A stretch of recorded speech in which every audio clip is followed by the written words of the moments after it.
masu saurari barkamu da sake kasancewa tare da ku a daidai wannan lokaci da muke kawo muku a shiri na musamman wanda muke yi tare da manyan mutane na cikin jihar Katsina domin samun shawarwari da kuma wasu bayanai da za su taimaki rayuwar matasa da ma al'ummar jihar Katsina gabaki daya. Sunana Isa Randawa kuma ina tare da abokiyar aikina Mafi da Shehu dan Faranshi.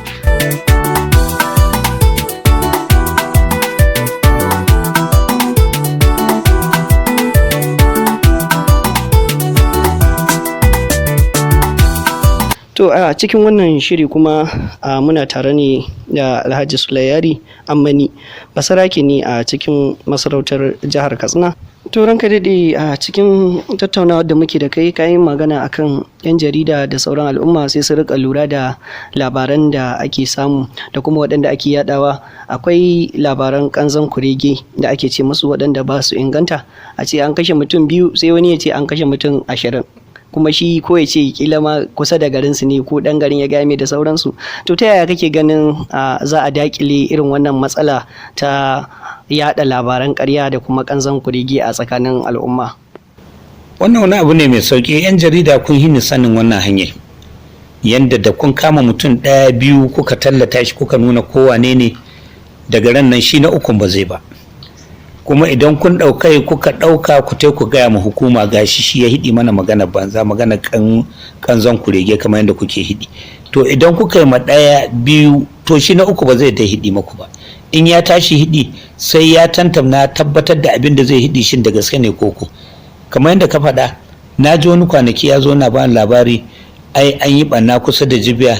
Shi yana cikin wani gida, nan ya zo na ba labari yana cikin wani gida da shi aka yi wannan gumurzu, gawa ce hayyato cikin garin. Sai ga da na je garin ina jin labarin duka mutum ɗaya aka kashe. To da na yi amfani da damar da ya hidi man na je na faɗa, ni ne makarecin ba shi ba. Wannan iyaka abin da za a yi, laihin da makamin da gyaran yana daga gare ku 'yan jarida. A matsayinka na basarake kuma iyayen al'ummar jihar Katsina, sannan kuma wani jigo a cikin jihar Katsina, wani kira gare ka ga al'ummar jihar Katsina baki daya? To kiran da zani ga al'ummar jihar Katsina shine, na farko gaskiya tsakani ga Allah mu hito kwanmu da kwarkwatan mu ci gaba da addu'a zuwa ga sarki Allah mahaliccinmu. Wannan ita ce magana ta farko. Magana ta biyu, lallai mu hidda kwaɗe daga cikin zuciyarmu da hangen abin da za mu samu wanda ba na halal ba.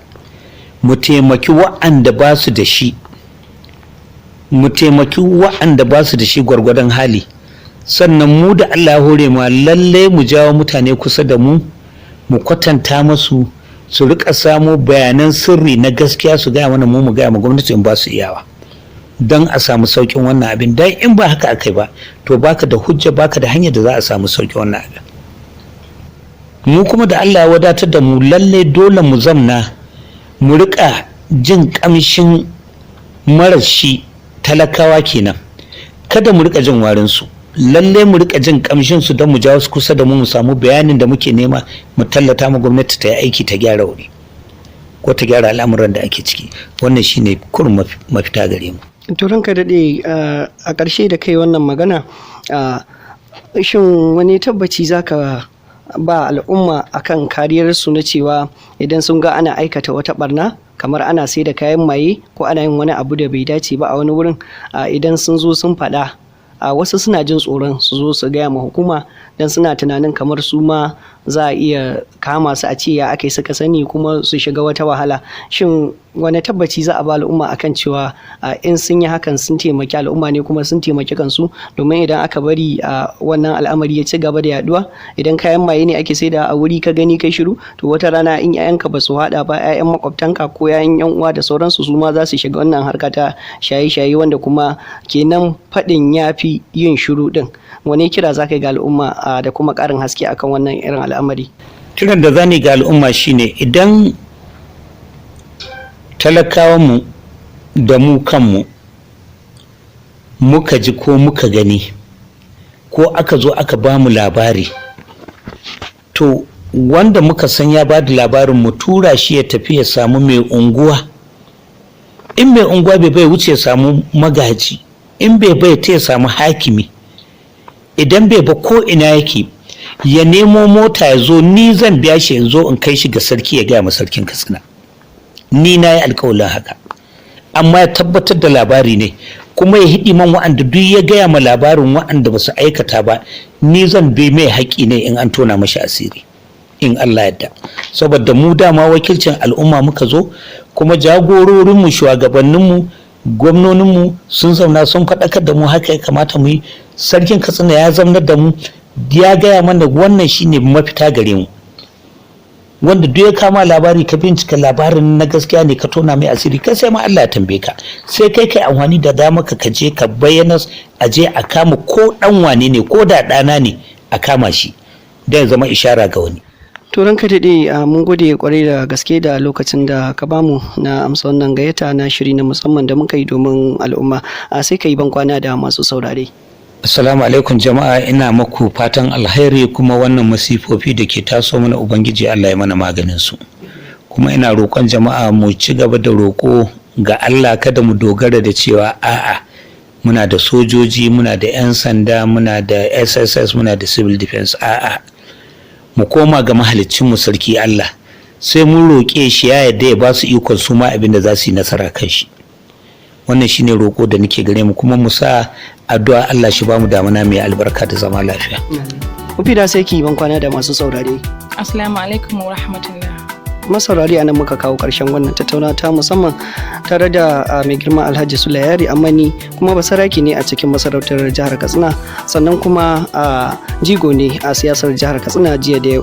Daga nan sashen Hausa na Randawa Media Concept, sunana Isa Randawa da na gabatar tare da abokiyar aiki Mufida Shehu Dan Faranshi, nake cewa mu kasance lafiya da alkhairi sai wani lokaci.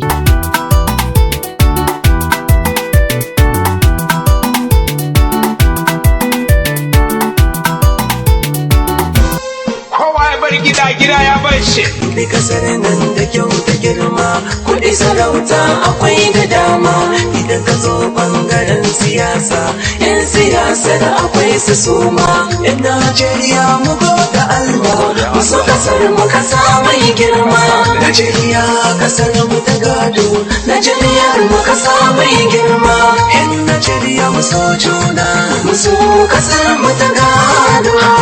Najeriya babbar kasa. 'Yan Najeriya mun gode, 'yan Najeriya mu so juna.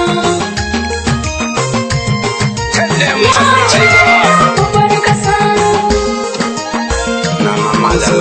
Mata maza san so ku biyo ni, yara da manya ku zo ku je ni, ku zo ku zama da mini tsani, wanda zan hau in yi bayani. Mun nuna cewa mun san kasar mu, muna da kishi akan kasar mu. Najeriya mun soki, 'yan Najeriya mun gode.